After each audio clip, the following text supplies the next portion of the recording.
Okay, so I'd like to call to order the Hot Springs Village POA Board of Directors special meeting today, Tuesday, November 5th at 3 p.m. It says 9 a.m. on the agenda, 3 p.m. Okay, we'll start with the motion to approve the 2020 budget version 5. I make the motion to approve the 2020 budget version 5, which includes a CPI increase to assessments of 1.1%, 75 additional improved properties through building and sales incentives, a 5-year $500,000 of the $3 million water plant payback from the public utilities.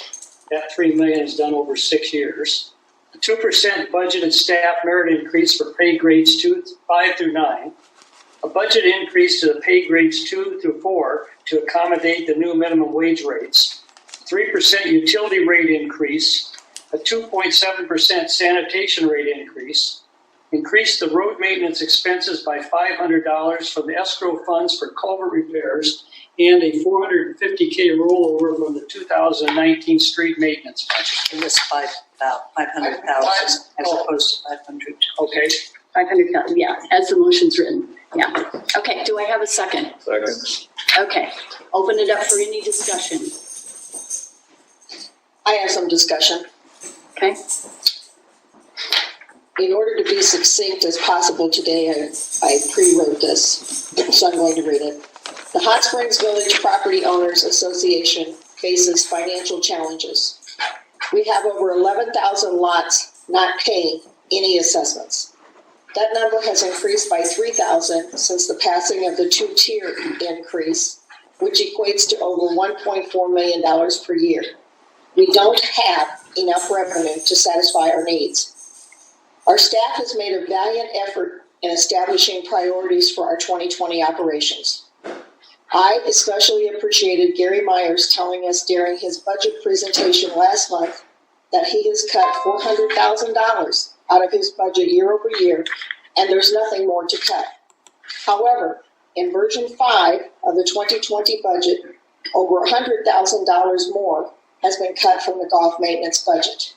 We failed his department today by voting yes on this budget.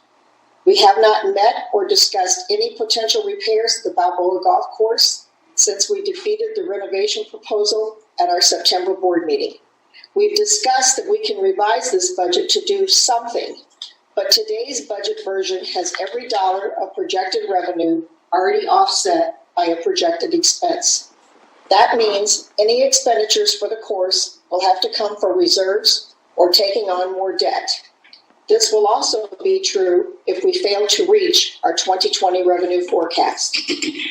That being said, I would like to share my primary reason why this board should vote no for this budget.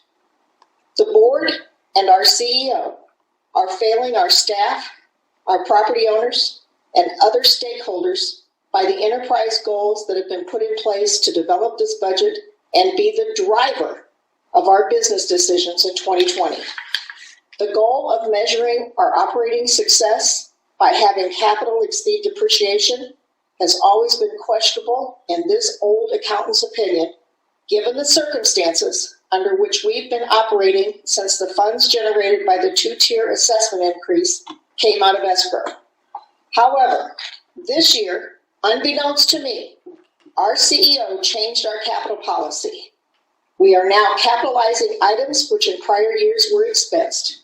In my opinion, there is no logical business reason for violating the accounting principle of consistency and a possible violation of the accounting principle of conservancy.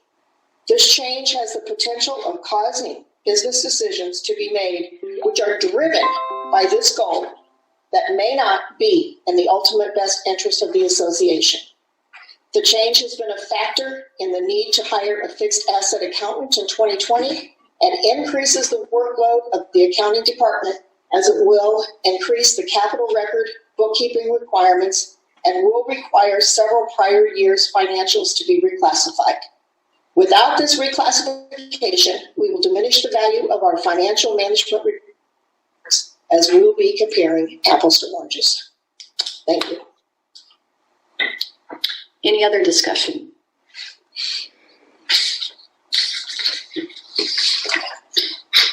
Okay, so I'm calling for the vote to approve the 2020 budget version 5, including the items listed in the motion memo that have already been read. All those in favor, raise their right hand and say yes. Yes. That's 4. Those opposed, raise your right hand and say no. No. 1 against. The motion carries.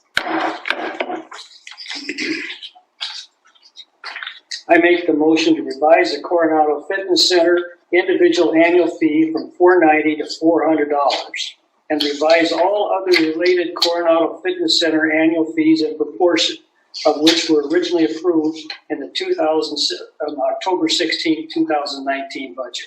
Okay, is there a second? Second. Second, okay.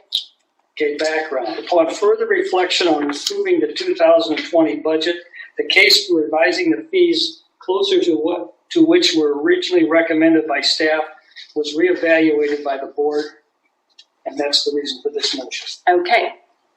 Is there any discussion?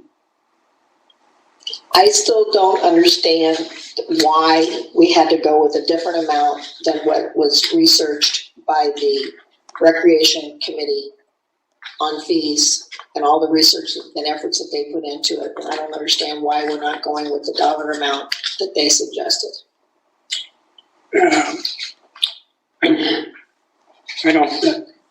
I talked to a couple people about 400. They did not really have a problem with it, so that's why I suggested it. I don't think it's good for us to go all the way back to what we had. So the costs keep going up on some of those things, and we'll recover some of them. So that's why I suggested 400. That is a $90 decrease from what they had, and $50 over what was 2 years ago. And believe me, I have somebody in my family that I talk to all the time about that, because I know nothing. And she said she thought that was fair.